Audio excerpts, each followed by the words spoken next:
Hi friends, welcome to Shamees kitchen. എല്ലാവർക്കും സുഖമാണല്ലോ. ഇന്നത്തെ നമ്മുടെ സ്പെഷ്യൽ സൂപ്പർ ടേസ്റ്റി ആയിട്ടുള്ള ഒരു ബ്രെഡ് പോളയുടെ റെസിപ്പിയാണ് കേട്ടോ. നാവിൽ അലിഞ്ഞു പോകുമെന്ന് പറയില്ലേ, അതുപോലെ രുചികരമായിട്ടുള്ള ഒരു ബ്രെഡ് പോളയാണ്. വളരെ എളുപ്പത്തിൽ ഇത് തയ്യാറാക്കിയെടുക്കാനും പറ്റും. അപ്പോൾ ഈ വീഡിയോ ഇഷ്ടമായാൽ ഇതൊന്ന് ലൈക്ക് ചെയ്യാനും കൂടെ തന്നെ സബ്സ്ക്രൈബ് ചെയ്യാനും ആ തൊട്ടടുത്ത് കാണുന്ന ബെല്ലൈക്കൻ്റെ ഓള് മറക്കാതെ കൂടെ ഒന്ന് പ്രസ് ചെയ്തേക്കണേ. എന്നാൽ ശരി, ഇതെങ്ങനെയാണ് തയ്യാറാക്കുന്നത് വേഗം ഒന്ന് കണ്ടു നോക്കാം. നമ്മുടെ ഈ ബ്രെഡ് പോള തയ്യാറാക്കി എടുക്കാനായിട്ട് ആദ്യം നമുക്ക് വേണ്ടത് ബ്രെഡാണ്. ഞാനിപ്പോൾ ഒരു 7 ബ്രെഡ് എടുത്തിട്ടുണ്ട്. എന്നിട്ട് ആ ബ്രെഡിൻ്റെ സൈഡിലുള്ള ഭാഗങ്ങളൊക്കെ ഒന്ന് കട്ട് ചെയ്ത് മാറ്റിയിട്ടുണ്ട്. ഇനി നമുക്ക് വേണ്ടത് ഇത് ചെറുതായിട്ട് ചെറിയ ചെറിയ പീസാക്കിയിട്ട് മാറ്റിയിട്ട് ഒരു ബോളിലേക്ക് ഒന്ന് എടുക്കാം. ബ്രെഡെല്ലാം ചെറിയ പീസാക്കിയിട്ട് ഞാനിപ്പോൾ ഒരു ബോളിലേക്ക് എടുത്തിട്ടുണ്ട്. ഇനി നമുക്കിതിലേക്ക് ചേർക്കേണ്ടത് പാലാണ്. പശുവിൻ പാലാണ്. 1 കപ്പ് നിറയെ എടുത്തിട്ടുണ്ട്. 250 ml പാൽ ആവശ്യമായിട്ടുണ്ട്. അത് ഇതിലേക്ക് ചേർക്കാം. ഇനി ഇതിലേക്ക് നമുക്ക് വേണ്ടത് മുട്ടയാണ്. അപ്പോൾ ഞാനിപ്പോൾ 6 മുട്ട എടുത്തിട്ടുണ്ട്. ഈ 6 മുട്ടയുടെ വെള്ളയും മഞ്ഞയായിട്ട് നമുക്ക് ആദ്യം ഒന്ന് സെപ്പറേറ്റ് ചെയ്തെടുക്കാം. നമ്മുടെ 6 മുട്ടയുടെ വെള്ളയും അതുപോലെ തന്നെ മഞ്ഞയും സെപ്പറേറ്റ് ചെയ്തെടുത്തിട്ടുണ്ട്. ഇനി നമുക്ക് ഈ മുട്ടയുടെ വെള്ള കംപ്ലീറ്റ് ആയിട്ട് ഈ മിക്സിലേക്ക് ചേർക്കാം.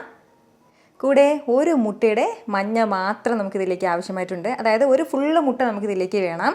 ബാക്കി 5 മുട്ടയുടെ മഞ്ഞ എടുത്ത് വെച്ചിട്ടുണ്ട് ഞാൻ. ഇനി ഇതിനോടൊപ്പം ഒരു 1/2 ടീസ്പൂൺ അളവിൽ വാനില എസൻസും കൂടി ചേർക്കാം. നമ്മൾ ഈ വാനില എസൻസ് ചേർക്കുമ്പോഴത്തേക്ക് ആ മുട്ടയുടെ ആ ഒരു ഫ്ലേവർ നന്നായിട്ടൊന്ന് മാറിക്കിട്ടും. പകരം നമുക്ക് ഏലക്ക പൊടിച്ച് ചേർക്കണം എന്നുള്ളവർക്ക് അങ്ങനെ ഏലക്ക പൊടിയും ചേർക്കാവുന്നതാണ്. 1/2 ടീസ്പൂൺ മതിയാവും.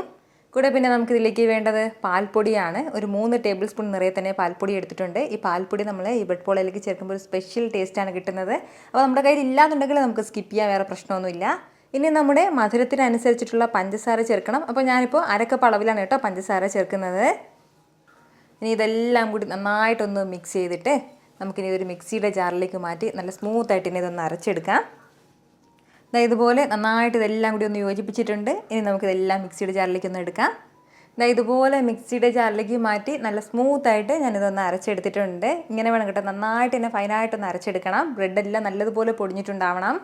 നന്നായിട്ട് ബ്ലെൻഡ് ചെയ്തെടുത്ത ഈ ഒരു മിക്സ് നമുക്കിനി ട്രേയിലേക്ക് ചേർക്കാവുന്നതാണ്. അപ്പോൾ ഈ ട്രേയ്ക്ക് ചുറ്റുമായിട്ട് ഞാനിപ്പോൾ ഒരല്പം എണ്ണ ഒന്ന് പുരട്ടി കൊടുത്തിട്ടുണ്ട്. എണ്ണയോ നെയ്യോ ഒന്ന് പുരട്ടി കൊടുക്കാം. അതിന് അടിഭാഗത്തായിട്ട് ഞാനിപ്പോൾ ഒരു ചെറിയൊരു ബട്ടർ പേപ്പറും ഒന്ന് കട്ട് ചെയ്തിട്ട് കൊടുത്തിട്ടുണ്ട്. ഇതിൻ്റെ ഒന്നും ആവശ്യമില്ല, നിർബന്ധമൊന്നും ഇല്ല, ഉണ്ടെങ്കിൽ നമുക്ക് ഇടാവുന്നതാണ്. ഇനി ഇതിലേക്ക് നമ്മുടെ മിക്സ് ചേർക്കാം. ഇനി ഇതൊട്ടും തന്നെ സമയം താമസിക്കേണ്ട, നമുക്ക് വേഗം തന്നെ ഇതൊന്ന് ആവിച്ചെമ്പിലേക്ക് വെക്കാവുന്നതാണ്. ആവിച്ചെമ്പിലെ വെള്ളം നന്നായിട്ട് ഇന്ന് തിളച്ചു തുടങ്ങിയിട്ടുണ്ട്. ഇനി ഇതിന് മുകളിലായിട്ട് നമുക്ക് തട്ടിട്ട് കൊടുക്കാം. ഇതിന് മുകളിലായിട്ട് നമ്മുടെ ട്രേ വെക്കാവുന്നതാണ്. ട്രേ വെച്ച് കൊടുത്തതും ഇതൊന്ന് അടച്ചു വെക്കാം. ഒരു 15 മിനിറ്റ് മീഡിയം ഫ്ലെയിമിൽ ഇതിങ്ങനെ ഒന്നിരുന്ന് വേകട്ടെ. ഇതിപ്പോൾ ഇങ്ങനെ ഒന്ന് ആവിയിൽ വേകാൻ തുടങ്ങിയിട്ട് ഏകദേശം ഒരു 15 മിനിറ്റോളം ആയിട്ടുണ്ട്.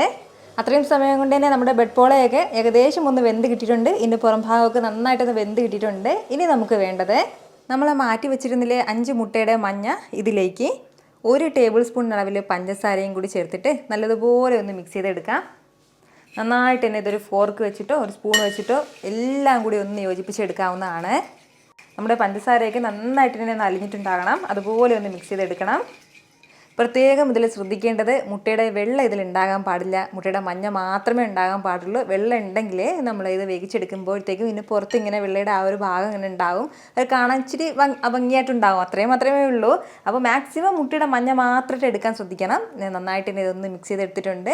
ഇനി നമുക്ക് ഈ ഒരു മിക്സിന് മുകളിലായിട്ട് ഇത് പതുക്കെ ഒന്ന് ചുറ്റിച്ചു കൊടുക്കാവുന്നതാണ്. പതുക്കെ മാത്രം ഒന്ന് ഒഴിച്ചു കൊടുത്താൽ മതിയാവും. കാരണം പകുതി അളവിൽ മാത്രമേ നമ്മുടെ ഇതിനുള്ളിലുള്ള മിക്സ് വെന്തിട്ടുള്ളൂ. ഇനി നമുക്ക് വീണ്ടും ഒരു 10 മിനിറ്റും കൂടി ഈ മീഡിയം ഫ്ലെയിമിൽ ഒന്ന് അടച്ചു വെച്ച് വേവിച്ചെടുക്കണം. എന്നാൽ ശരി, ഒരു 10 മിനിറ്റും കൂടി ഇതിങ്ങനെ ഇരിക്കട്ടെ. ഇതിപ്പോൾ ഇങ്ങനെ ഒന്ന് ആവിയിൽ വീണ്ടും ഒന്ന് വേകാൻ തുടങ്ങിയിട്ട് ഏകദേശം ഒരു 10 മിനിറ്റും കൂടി ആയിട്ടുണ്ട്. നല്ലതുപോലെ തന്നെ പെർഫെക്റ്റായിട്ട് നമ്മുടെ ബ്രെഡ് പോള ഇവിടെ റെഡി ആയിട്ടുണ്ട്. നന്നായിട്ട് വെന്തിട്ടുണ്ടോ എന്ന് അറിയാനായിട്ട് ഒരു സ്റ്റിക്ക് കൊണ്ട് ഒരു കത്തി കൊണ്ട് ഇതുപോലെ ഒന്ന് ഇറക്കി കൊടുക്കുമ്പോഴത്തേക്കും നല്ല ക്ലീനായിട്ട് നമ്മുടെ ഈ ഒരു സ്റ്റിക്ക് ഉണ്ടാവും കേട്ടോ. അപ്പോഴത്തേക്കും നല്ല പെർഫെക്റ്റായിട്ട് വെന്തിട്ടുണ്ടെന്നാണ്.